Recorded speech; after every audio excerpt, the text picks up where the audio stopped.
কেমন আছো সবাই? কেমন হালচাল? কেমন কাটছে দিনকাল? রবিবার দিনের গল্পটা দিতে একটু লেট হয়ে গেল। জানি তোমরা রাগ করবে না। এই রবিবার দিন স্পেশাল কি করেছিলাম? সকাল সকাল করেছিলাম মিট বল, আর তার সঙ্গে ছিল বেকড বিনস, এগ পোচ আর ব্রেড। বিশেষজ্ঞরা বলেন খালি পেটে কফি খেতে নেই, আর ব্রেকফাস্টের সঙ্গেও খেতে নেই। সেই জন্য ব্রেকফাস্ট খাওয়ার একটু পরে অনেকটা এনার্জি পেতে খেয়ে নিলাম 1 কাপ কফি। চিনিরও আজকে কফি খেতে খুব ইচ্ছে করছিল।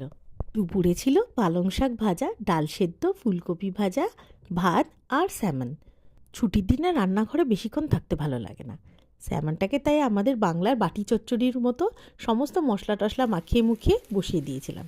দারুণ হয়েছিল খেতে। বিকেলের 1 কাপ চায় নিরিবিলিতে দাঁড়িয়ে খেতে আমি ভুলি না।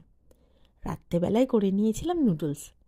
ভাবি বারবার করে বলছিল, একটু নুডলস করে দাও না মা। আমি বললাম ঠিক আছে চলো। ছুটির দিনে ছেলের এটুকুনি আবদার রাখবো না, এটা কি হয়? রিভিউটা শুনে নাও। হাই ভাবি, কি হলো মা? নুডলসটা কেমন হয়েছে? দারুণ হলো। সত্যি? হ্যাঁ। খাও। একজন মায়ের মন খুশি করতে আর কি দরকার লাগে? ভিডিওগুলো কেমন লাগছে জানিও। সবাই ভালো থেকো।